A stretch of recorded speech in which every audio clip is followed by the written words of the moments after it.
Assalamualaikum warahmatullahi wabarakatuh. Selamat datang di Zara, Zawiyah Ramadan. Berbagi cinta, menuju fitrah, meraih barokah. Bismillahirrahmanirrahim. Alhamdulillahilladzi faddala syahra Ramadan ala sa'iri suhur wa fataha fihi abwaba ijabatil sa'iri.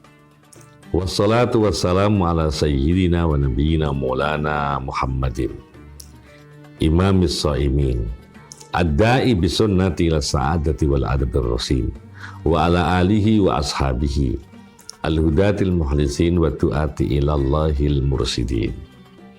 Sahabat Zara, alhamdulillah atas izinnya Allah berikan kesempatan kita memasuki bulan Ramadan 1445. Betapa bahagianya kita. Setidaknya 2 bulan yang telah lalu kita selalu memohon kepada Allah agar kita diberikan kesempatan menemui Ramadan, memanfaatkan, bisa menjalankan ibadah sebaik-baiknya. Karena itu, sahabat Zara yang berbahagia, bahwa sesungguhnya Nabi kita Muhammad SAW setidaknya dalam satu riwayat menyebutkan bahwa surga itu merindukan 4 kelompok orang. Yang pertama adalah talil Quran, orang yang senantiasa membaca Al-Quran. Yang kedua adalah hafidhil lisan, orang yang senantiasa menjaga lisan. Yang ketiga adalah mut'imul ji'an, berempati, memberi kepada siapapun kita, berbagi kepada yang lain, membagi rezeki nikmat Allah SWT kepada yang lain. Dan yang ketiga, yang keempat adalah shaim Ramadan, orang yang berpuasa Ramadan. Saya kira semua kita tahu bahwa Nabi Adam alaihissalam orang yang pernah tinggal di surga.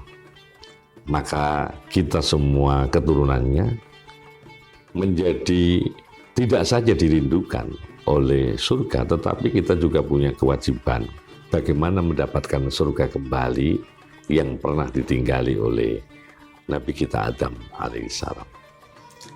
Maka mengikuti hadis yang tadi saya sebut, betapa Ramadan momen penting di mana Al-Quran diturunkan pada bulan Ramadan itu, kita mendekatkan diri dengan Al-Quran dengan cara membaca dan membaca Al-Quran.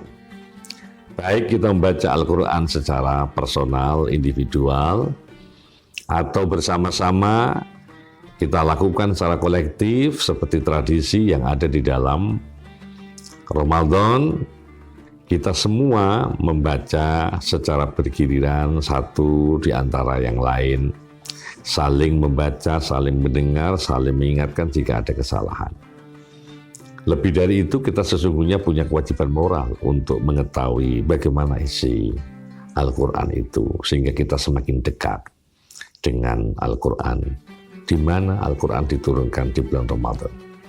Yang kedua adalah hafidhil lisan, bahwa dalam Ramadan kita tidak saja mencoba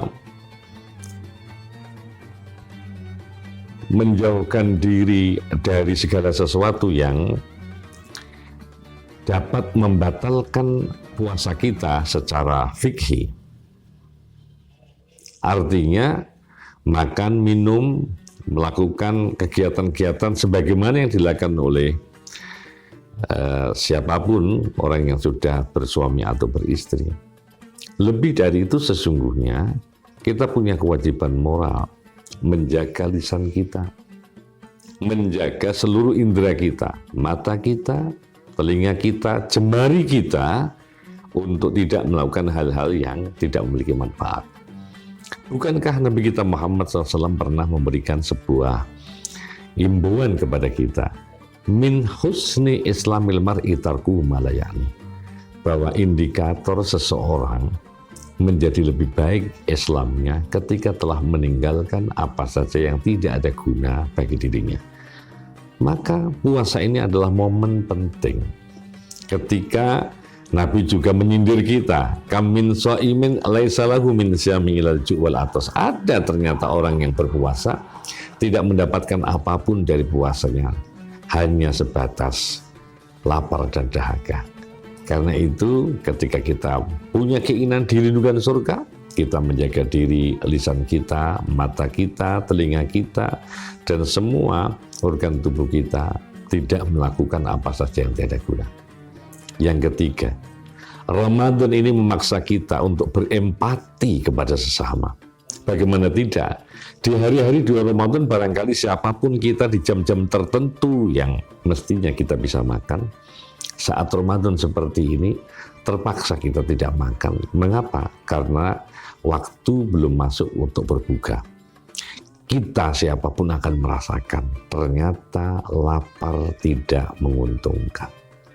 Maka kita punya komitmen ketika maghrib dikumandangkan, setidaknya kita punya empati. Jangan ada siapapun di antara kita saat semua berbuka masih merasakan lapar.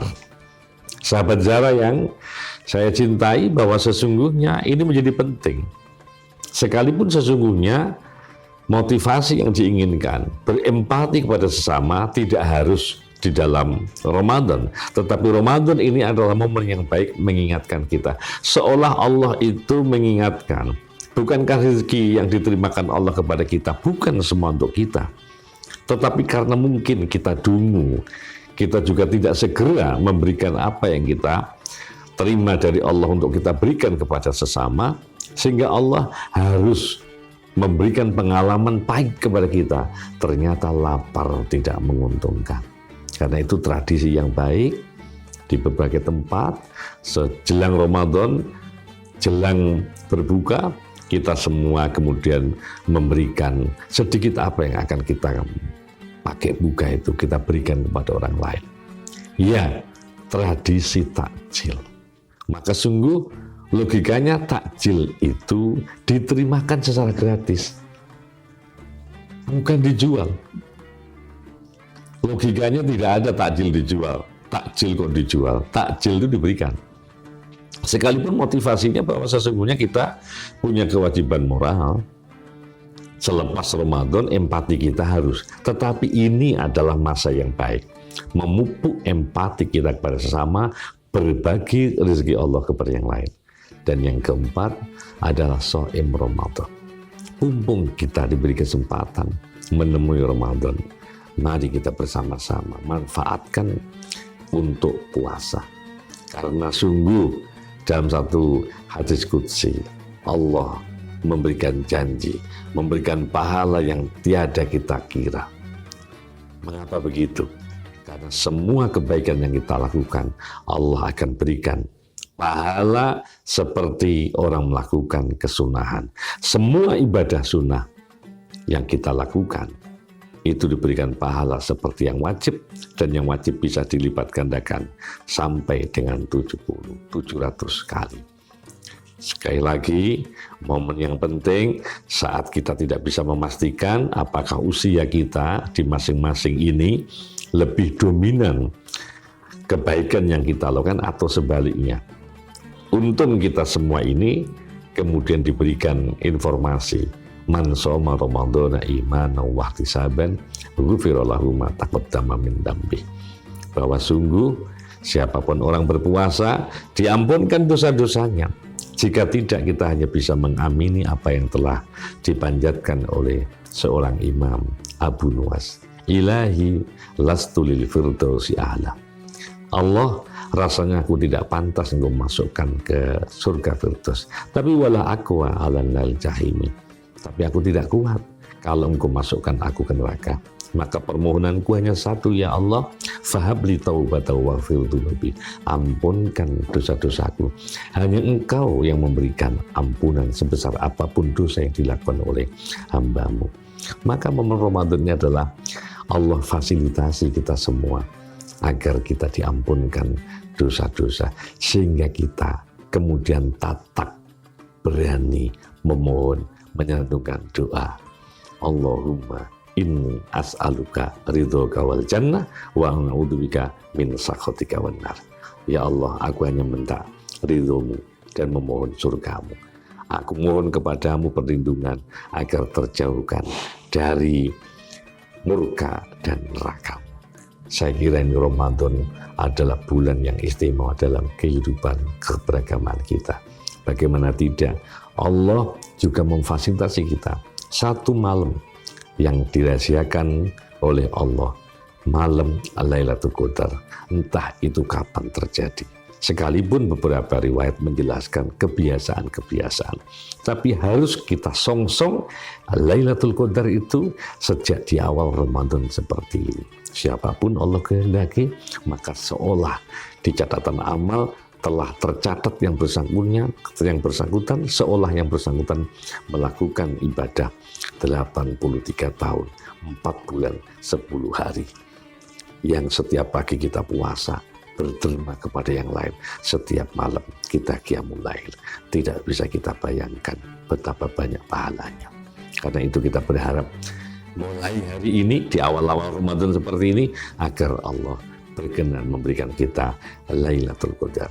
Tidak saja kemudian kita pastikan intensitas ibadah kita di 10 hari terakhir nanti, tetapi di awal ini harus kita songsong, kita mohon kepadanya. Semoga Allah senantiasa berikan hidayah inayah agar kita bisa menunaikan kebaikan-kebaikan selama bulan Ramadan ini, khususnya kita bisa hatamkan Quran, kita bisa donasikan rezeki kita kepada yang lain, kita bisa berbuat baik pada orang lain, jangan menyakiti orang lain, dan kita termasuk orang-orang yang diampunkan oleh Allah Subhanahu wa Ta'ala. Sahabat Ziarah yang tercinta, terima kasih atas perhatiannya. Semoga Allah senantiasa mengabulkan cita-cita, mengabulkan apa yang jadi permintaan kita, dan Allah pastikan kita bagian dari hambanya yang mendapatkan berkat husnul khotimah. Terima kasih. Wallahu yuwaffiquna fi ma yuhibbu wa yarda. Assalamualaikum warahmatullahi wabarakatuh.